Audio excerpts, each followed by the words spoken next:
For a long time now, people have been trying to get ahead of everybody by hacking or beating the system. And while millions have been made by people who promise they found a way to do it, is there an actual way to hack the system, or is this just a way to make money from gullible people? Well, I've spent months trying these, and I'll be rating them on a scale from 1 to 10. Along the way, I have found some surprising discoveries, and at the end, I'll share the one that surprised me the most in a positive way. Starting off strong with the 5 a.m. club. A lot of people claim that by waking up before everybody else and catching the sun, you get some sort of boost. And I'll tell you, it does feel good seeing the sunrise. And I see how this could be great for people who live alone, but when you share a room, it's like walking on eggshells. This also means no recording or making any noises, so everything I can really do is script my videos. Unfortunately, most people don't have the optimal sleep routine,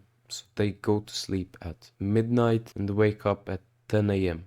And I think you can see how this can become a problem. So while I think there is a benefit and that it's easily achievable if you go to sleep on time, it's just not a fit for my current situation. Overall, a solid 5 out of 10 for the 5 a.m. hack. Next up, digital minimalism. And this means to remove all apps and services you don't need to be productive. Seems really simple, but it's rather hard. All these tech companies want you to spend as much time as possible in front of a screen, so they make it easy and attractive. With that said, if you can maintain this, it will easily double your productiveness, just because you won't be distracted as much. Try it. It's really hard, but very much worth it. If you can do this consistently, it's definitely at least an 8 out of 10. The next hack is subscribing to Reno. Easily another 8 out of 10. All jokes aside, subscribe for more videos about improving yourself.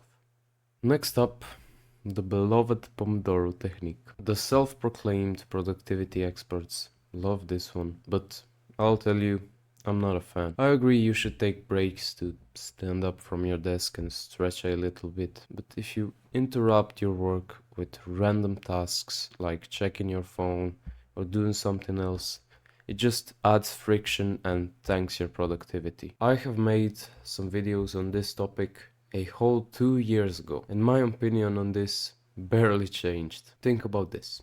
How does a lion hunt? He rests pretty much the whole day, and then when he gets ready to hunt, he releases all of that energy he's been saving up. Be like that. Have a good night of sleep and then spend the energy by doing 3 hours of work in the morning. Although I think this one is not it, you can modify it to have some sort of purpose. I'm being generous, giving the original Pomodoro technique a 4 out of 10. Next one, you might have not heard of this before, but it's extreme time blocking. And this one is funny because I did a month in 2023 and I still remember it like it was last month. Why? First off, everybody was telling me I was crazy, but most importantly, I was really feeling good at that time. Looking back, I really don't know why I stopped, and I tried it recently. What I realized is just how much time I have on my hands during the summer and how much time I am actually wasting. When you label every minute of the day and give it a task, you really start to value time. Of course, you can take a bathroom break, but there isn't much variation to the plan. Because of this, most people think this lifestyle is boring, but here's where they're wrong. It takes some getting used to, but when you switch to it, it doesn't feel weird. In fact, you feel good about spending almost all of your time on meaningful things. Besides, who said you should plan every day exactly the same? And also, this doesn't have to become your lifestyle just to get useful. Try it for one day and you'll realize how much time you're wasting every day. For all those reasons, another very good 8 out of 10. Another one of these things that was popular in 2023-2024 was dopamine detox. And there's a reason that people took way too long to realize that this just isn't as popular anymore. Here's the deal. For 7 days you strip yourself of any fun or activities that bring immediate pleasure like scrolling, junk food, and etc. It starts easy, but gets really hard around the midway point, where you either quit or you keep going. The next few days it gets a little bit easier, and then you did it.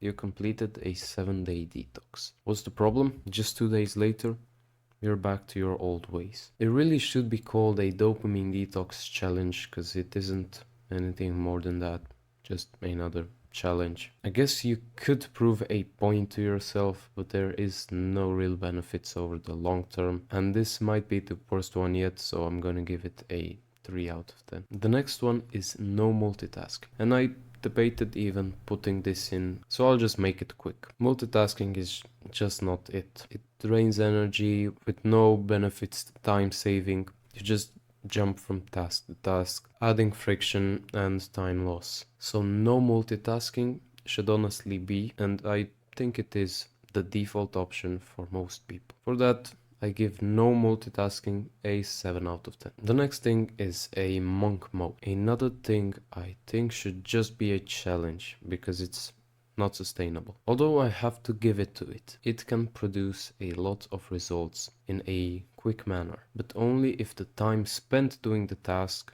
directly correlates to the results. There aren't many tasks like this, but if you can find a task and you're willing to spend 7 days of your life doing just one thing, I guess go for it. But please don't do more than 7 days. I think it's not good for your mental health. Another alright 5 out of 10. The next one is probably the least known one on this whole list, and it's biological prime time. It's an interesting one because I did it a year ago, and I'm looking forward to doing this again, to see how the results compare. So you take 3 days, and for every waking hour you write down your energy level from 1 to 10. Then after the 3 days are up, you see if some things are similar, and if they aren't, you just get the averages. Now you should have a convenient graph that you can reference when making your daily routine. In my previous experiment,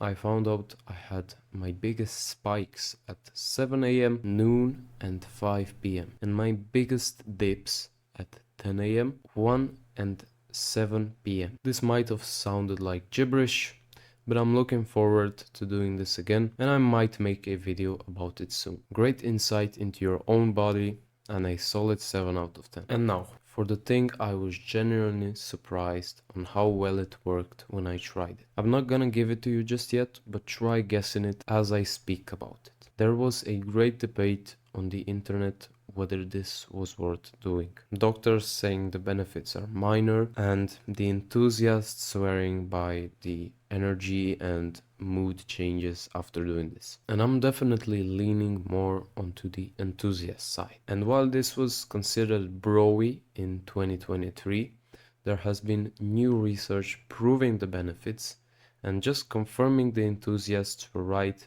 back then. I have kept this habit up for like 2 years, and I don't think I'm going back anytime soon. Did you guess what it is? It's morning cold showers, which get a 9 out of 10 from me. Thank you for watching. I hope you try at least one of those hacks tomorrow, and don't forget to subscribe below.